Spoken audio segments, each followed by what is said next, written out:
नमः शिवाय। प्रिय भक्तजनों, आप सभी का हमारे YouTube चैनल पर हार्दिक स्वागत है। आज सुने शिव महापुराण में आगे की कथा। आज की कथा है प्रयाग में सूत जी से मुनियों का तुरंत पाप नाश करने वाले साधन के विषय में प्रश्न। तो प्रेम से बोले शंकर भगवान की जय हो। जो आदि से लेकर अंत में है, नित्य मंगलमय है, जो आत्मा के स्वरूप को प्रकाशित करने वाले हैं, जिनके 5 मुख हैं और जो खेल खेल में जगत की रचना, पालन और संहार तथा अनुग्रह एवं तिरोभाव रूप 5 प्रबल कर्म करते हैं, उन सर्वश्रेष्ठ अजर अमर उमापति भगवान शंकर का मैं मन ही मन चिंतन करता हूँ। व्यास जी कहते हैं धर्म का महान क्षेत्र जहाँ गंगा यमुना का संगम है, उस पुण्यमय प्रयाग जो ब्रह्म लोक का मार्ग है, वहाँ एक बार महातेजस्वी महाभाग महात्मा मुनियों ने विशाल यज्ञ का आयोजन किया। उस ज्ञान यज्ञ का समाचार सुनकर पौराणिक शिरोमणि व्यास जी के शिष्य सूत जी वहाँ मुनियों के दर्शन के लिए आए। सूत जी का सभी मुनियों ने विधिवत स्वागत व सत्कार किया तथा उनकी स्तुति करते हुए हाथ जोड़कर उनसे कहा, हे सर्वज्ञ विद्वान रोमहर्षण जी, आप बड़े भाग्यशाली हैं। आपने स्वयं व्यास जी के मुख से पुराण विद्या प्राप्त की है। आप आश्चर्य स्वरूप कथाओं का भंडार हैं। आप भूत भविष्य और वर्तमान के ज्ञाता हैं। हमारा सौभाग्य है कि आपके दर्शन हुए। आपका यहाँ आना निरर्थक नहीं हो सकता। आप कल्याणकारी हैं। उत्तम बुद्धि वाले सूत जी, यदि आपका अनुग्रह हो तो गोपनीय होने पर भी आप शुभ तत्व का वर्णन करें, जिससे हमारी तृप्ति नहीं होती और उसे सुनने की हमारी इच्छा ऐसे ही रहती है। कृपा कर उस विषय का वर्णन करें। घोर कलयुग आने पर मनुष्य पूर्ण कर्म से दूर होकर दुराचार में फंस जाएंगे, दूसरों की बुराई करेंगे, पराई स्त्रियों के प्रति आसक्त होंगे, हिंसा करेंगे, मूर्ख नास्तिक और पशु बुद्धि हो जाएंगे। कलयुग में वेद प्रतिपादित वर्ण आश्रम व्यवस्था नष्ट हो जाएगी। प्रत्येक वर्ण और आश्रम में रहने वाले अपने अपने धर्मों के आचरण का परित्याग कर विपरीत आचरण करने में सुख प्राप्त करेंगे। इस सामाजिक वर्ण संकरता से लोगों का पतन होगा, परिवार टूट जाएंगे, समाज बिखर जाएगा, प्राकृतिक आपदाओं से जगह जगह लोगों की मृत्यु होगी, धन का क्षय होगा, स्वार्थ और लोभ की प्रवृत्ति बढ़ जाएगी, ब्राह्मण लोभी हो जाएंगे और वेद बेचकर धन प्राप्त करेंगे, मद से मोहित होकर दूसरों को ठगेंगे, पूजा पाठ नहीं करेंगे और ब्रह्म ज्ञान से शून्य होंगे।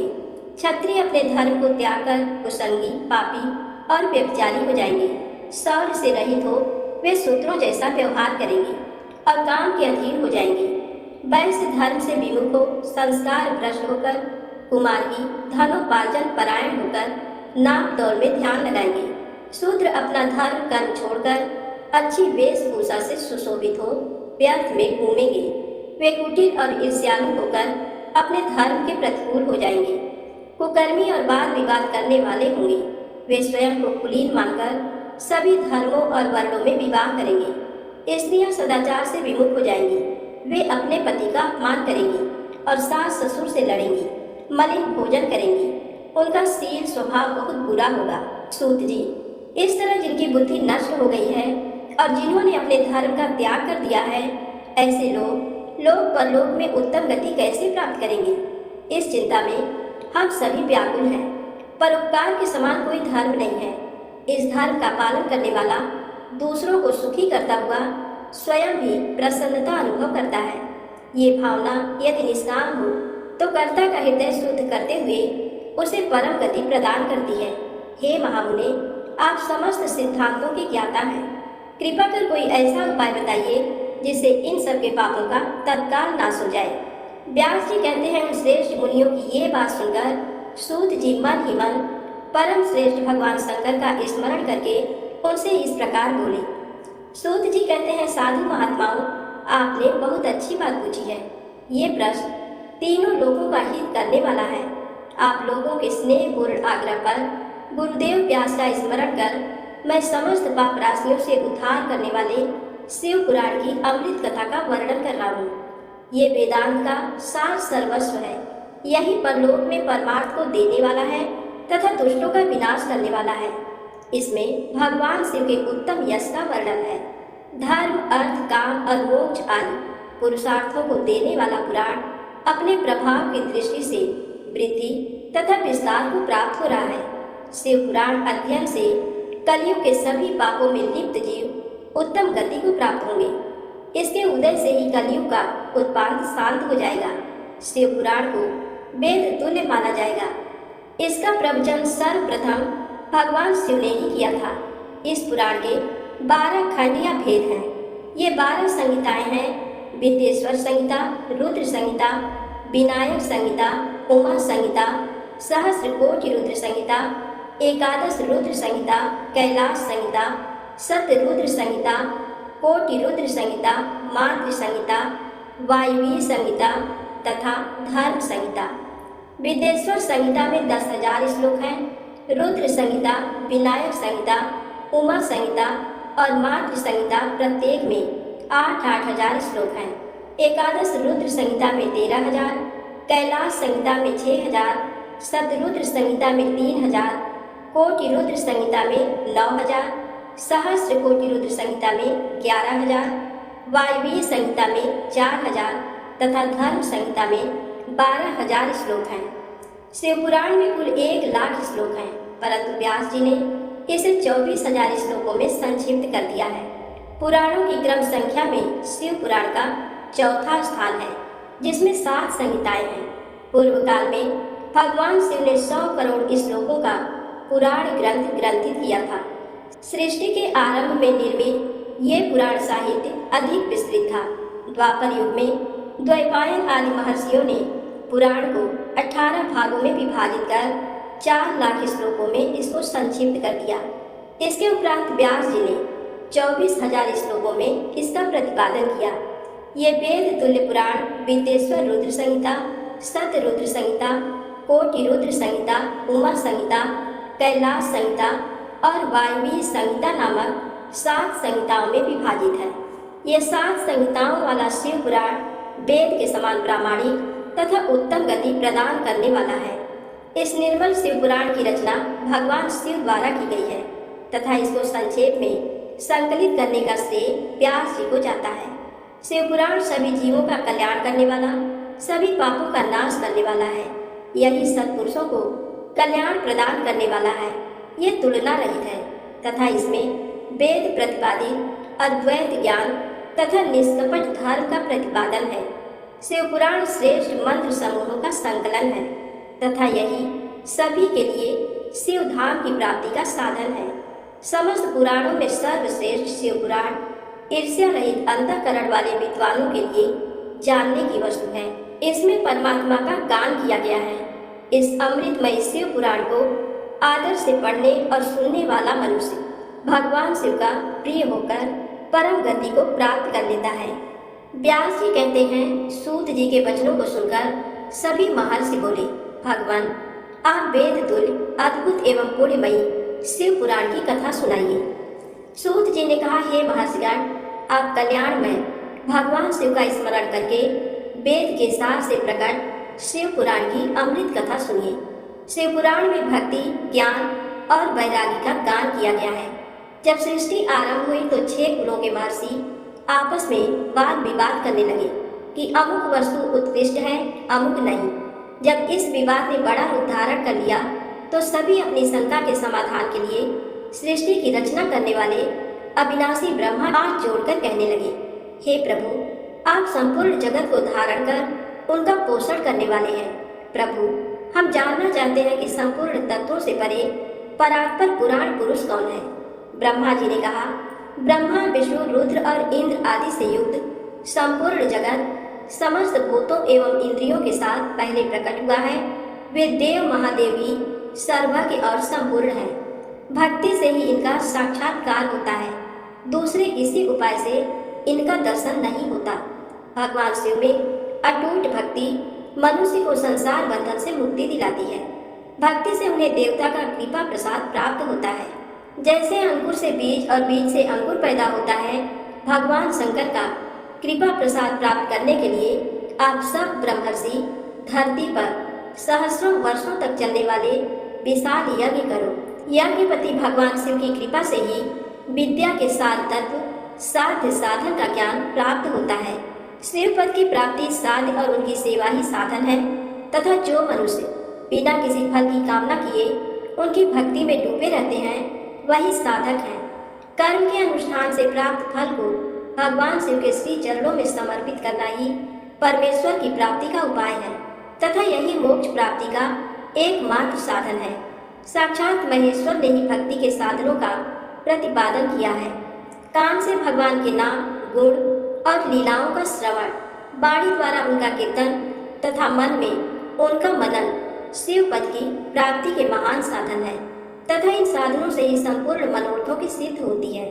जिस वस्तु को हम प्रत्यक्ष अपनी आंखों के सामने देख सकते हैं उसकी तरफ आकर्षण स्वाभाविक है, परंतु जिस वस्तु को प्रत्यक्ष रूप से देखा नहीं जा सकता उसे केवल सुनकर और समझकर ही उसकी प्राप्ति के लिए प्रयत्न किया जाता है। अतः श्रवण पहला साधन है। श्रवण द्वारा ही गुरु मुख से तत्व को सुनकर श्रेष्ठ बुद्धि वाला विद्वान अन्य साधन कीर्तन और मनन की शक्ति व सिद्धि प्राप्त करने का यत्न करता है। मनन के बाद इस साधन की साधना करते रहने से धीरे धीरे भगवान शिव का संयोग प्राप्त होता है और लौकिक आनंद की प्राप्ति होती है। भगवान शिव की पूजा, उनके नामों का जाप तथा उनके रूप गुण विलास के हृदय में निरंतर चिंतन को ही मनन कहा जाता है। महेश्वर की कृपा दृष्टि से उपलब्ध इस साधन को ही प्रमुख साधन कहा जाता है। सूत जी कहते हैं, हे मुनियों, इस साधन का महत्व बताते समय मैं एक प्राचीन वृत्तांत का वर्णन करूंगा जिसे आप ध्यान पूर्वक सुने। बहुत पहले की बात है। पराशर मुनि के पुत्र मेरे गुरु व्यास देव जी सरस्वती नदी के तट पर तपस्या कर रहे थे। एक दिन सूर्य के समान तेजस्वी विमान से यात्रा करते हुए भगवान सनत कुमार वहां जा पहुंचे। मेरे गुरु ध्यान में मग्न थे। जागने पर अपने सामने सनत कुमार जी को देखकर वे बड़ी तेजी से उठे और उनके चरणों का स्पर्श कर उन्हें अर्घ्य देकर योग के आसन पर विराजमान किया। प्रसन्न होकर सनत कुमार जी गंभीर वाणी में बोले, मुनि, तुम सत्य का चिंतन करो। सत्य तत्व का चिंतन ही श्रेय प्राप्ति का मार्ग है। इसी से कल्याण का मार्ग प्रशस्त होता है। यही कल्याणकारी है। ये जब जीवन में आ जाता है तो सब सुंदर हो जाता है। सत्य का अर्थ है सदैव रहने वाला। इस काल का कोई प्रभाव नहीं पड़ता। ये सदा एक समान रहता है। सनत कुमार जी ने महर्षि व्यास को आगे समझाते हुए कहा, महर्षि, सत्य पदार्थ भगवान शिव ही है। भगवान शंकर का श्रवण कीर्तन और मनन ही उन्हें प्राप्त करने के सर्वश्रेष्ठ साधन है। पूर्व काल में मैं दूसरे अनेकानेक साधनों के भ्रम में पड़ा घूमता हुआ तपस्या करने मंदराचल पर जा पहुंचा। कुछ समय बाद महेश्वर शिव की आज्ञा से सबके साक्षी तथा शिवगणों के स्वामी नंदिकेश्वर वहां आए और स्नेहपूर्वक मुक्ति का साधन बताते हुए बोले, भगवान शंकर का श्रवण कीर्तन और मनन ही मुक्ति का स्रोत है। ये बात मुझे स्वयं देवादिदेव भगवान शिव ने बताई है। अतः तुम इन्हीं साधनों का अनुष्ठान करो। व्यास जी से ऐसा कहकर अनुगामियों सहित सनत कुमार ब्रह्म धाम को चले गए। इस प्रकार इस उत्तम वृत्तांत का संक्षेप में मैंने वर्णन किया है। ऋषि बोले, सूत जी, आपने श्रवण कीर्तन और मनन को मुक्ति का उपाय बताया है, किंतु जो मनुष्य इन तीनों साधनों में असमर्थ हो वह मनुष्य कैसे मुक्त हो सकता है? किस कर्म के द्वारा बिना यत्न के ही मोक्ष मिल सकता है? सूत जी कहते हैं, हे सौनक जी, श्रवण कीर्तन और मनन जैसे साधनों को करना प्रत्येक के लिए सुगम नहीं है। इसके लिए योग्य गुरु और आचार्य चाहिए। गुरु मुख से सुनी गई वाणी मन की शंकाओं को दग्ध करती है। गुरु मुख से सुने शिव तत्व द्वारा शिव के रूप स्वरूप के दर्शन और गुणानुवाद में रसानुभूति होती है। तभी भक्त कीर्तन कर पाता है। यदि ऐसा कर पाना संभव न हो तो मोक्षार्थी को चाहिए कि वह भगवान शंकर के लिंग एवं मूर्ति की स्थापना करके रोज उनकी पूजा करे। इसे अपनाकर वह इस संसार सागर से पार हो सकता है। संसार सागर से पार होने के लिए इस तरह की पूजा आसानी से भक्ति पूर्वक की जा सकती है। अपनी शक्ति एवं सामर्थ्य के अनुसार धन राशि से शिवलिंग या शिव मूर्ति की स्थापना कर भक्ति भाव से उसकी पूजा करनी चाहिए। मंडप, गोपुर, तीर्थ, मठ एवं क्षेत्र की स्थापना कर उत्सव का आयोजन करना चाहिए। पुष्प, धूप, वस्त्र, गंध, दीप और तरह तरह के भोजन नैवेद्य के रूप में अर्पित करने चाहिए। श्री शिव जी ब्रह्म रूप और निष्कल अर्थात कला रहित भी हैं और कला सहित भी। मनुष्य इन दोनों स्वरूपों की पूजा करते हैं। शंकर जी को ही ब्रह्म पदवी भी प्राप्त है। कलापूर्ण भगवान शिव की मूर्ति पूजा भी मनुष्यों द्वारा की जाती है और वेदों ने भी इस तरह की पूजा की आज्ञा प्रदान की है। सनत कुमार जी ने पूछा, हे नंदिकेश्वर, पूर्व काल में उत्पन्न हुए लिंग अर्थात मूर्ति की उत्पत्ति के संबंध में आप हमें विस्तार से बताइए।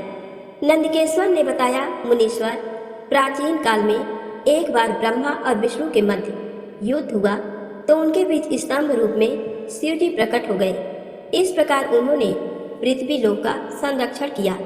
उसी दिन से महादेव जी का लिंग के साथ साथ मूर्ति पूजन भी जगत में प्रचलित हो गया।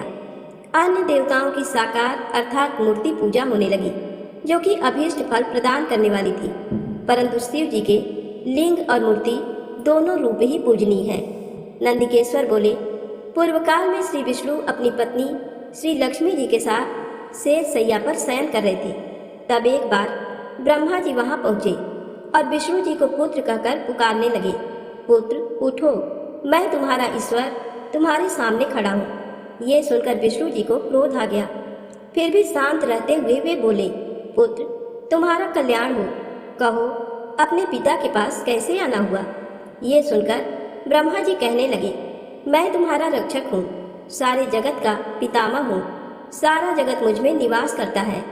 तू मेरी नाभि कमल से प्रकट होकर मुझसे ऐसी बातें कर रहा है। इस प्रकार दोनों में विवाद होने लगा। तब वे दोनों अपने को प्रभु कहते कहते एक दूसरे का वध करने को तैयार हो गए। हंस और गरुड़ पर बैठे दोनों परस्पर युद्ध करने लगे। ब्रह्मा जी के वक्षस्थल में विष्णु जी ने अनेकों अस्त्रों का प्रहार करके उन्हें व्याकुल कर दिया। इससे कुपित हो ब्रह्मा जी ने भी पलटकर भयानक प्रहार किए। उनके पारस्परिक आघातों से देवताओं में हलचल मच गई। वे घबराए और त्रिशूलधारी भगवान शिव के पास गए और उन्हें सारी व्यथा सुनाई। भगवान शिव अपनी सभा में उमा देवी सहित सिंहासन पर विराजमान थे और मंद मंद मुस्कुरा रहे थे। महादेव जी बोले, पुत्रों, मैं जानता हूँ कि तुम ब्रह्मा और विष्णु के परस्पर युद्ध से बहुत दुखी हो। तुम डरो मत, मैं अपने गणों के साथ तुम्हारे साथ चलता हूँ। तब भगवान शिव अपने नंदी पर आरूढ़ हो देवताओं सहित युद्ध स्थल की ओर चल दिए। वहां छिपकर वे ब्रह्मा विष्णु के युद्ध को देखने लगे। उन्हें जब ये ज्ञात हुआ कि वे दोनों एक दूसरे को मारने की इच्छा से माहेश्वर और पाशुपत अस्त्रों का प्रयोग करने जा रहे हैं, तो वे युद्ध को शांत करने के लिए महाअग्नि के तुल्य एक स्तंभ रूप में ब्रह्मा और विष्णु के मध्य खड़े हो गए।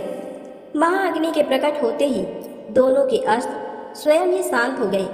अस्त्रों को शांत होते देखकर ब्रह्मा और विष्णु दोनों कहने लगे कि इस अग्नि स्वरूप स्तंभ के बारे में हमें जानकारी करनी चाहिए।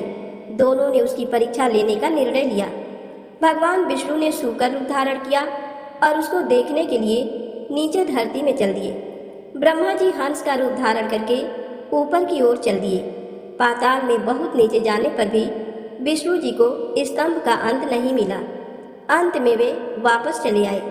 ब्रह्मा जी ने आकाश में जाकर केतकी का फूल देखा। वे उस फूल को लेकर विष्णु जी के पास गए। विष्णु जी ने उनके चरण पकड़ लिए। ब्रह्मा जी के छल को देखकर भगवान शिव प्रकट हुए। विष्णु जी की महानता से शिव प्रसन्न होकर बोले, हे विष्णु जी, आप सत्य बोलते हैं, अतः मैं आपको अपनी समानता का अधिकार देता हूँ। महादेव जी ब्रह्मा जी के छल पर अत्यंत क्रोधित हुए। उन्होंने अपने त्रिनेत्र तीसरी आंख से भैरव को प्रकट किया और उन्हें आज्ञा दी कि वह तलवार से ब्रह्मा जी को दंड दें। आज्ञा पाते ही भैरव ने ब्रह्मा जी के बाल पकड़ लिए और उनका 5वां सिर काट दिया। ब्रह्मा जी डर के मारे कांपने लगे। उन्होंने भैरव के चरण पकड़ लिए तथा क्षमा मांगने लगे।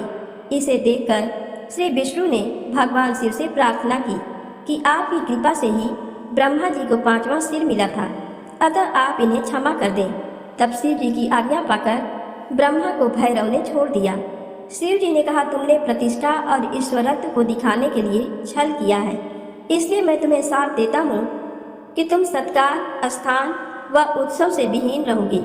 ब्रह्मा जी को अपनी गलती का पछतावा हो चुका था। उन्होंने भगवान शिव के चरण पकड़कर क्षमा मांगी और निवेदन किया कि वे उनका 5वां सिर पुनः प्रदान करें। महादेव जी ने कहा, जगत की स्थिति को बिगड़ने से बचाने के लिए पापी को दंड अवश्य देना चाहिए ताकि लोक मर्यादा बनी रहे। मैं तुम्हें वरदान देता हूँ कि तुम गणों के आचार्य कहलाओगे और तुम्हारे बिना यज्ञ पूर्ण नहीं होंगे। फिर उन्होंने केतकी के पुष्प से कहा, अरे दुष्ट केतकी पुष्प, अब मेरी पूजा के अयोग्य रहोगे। तब केतकी पुष्प बहुत दुखी हुआ और उनके चरणों में गिरकर माफी मांगने लगा। तब महादेव जी ने कहा, मेरा वचन तो झूठा नहीं हो सकता, इसलिए तू मेरे भक्तों के योग्य होगा। इस प्रकार तेरा जन्म सफल हो जाएगा। आज की कथा यहीं समाप्त होती है। आगे की कथा में आप सुनेंगे लिंग पूजन का महत्व। तो प्रेम से बोले शंकर भगवान, गौरी माता की जय हो। यदि आपको कथाएं अच्छी लगे तो लाइक अवश्य करिएगा।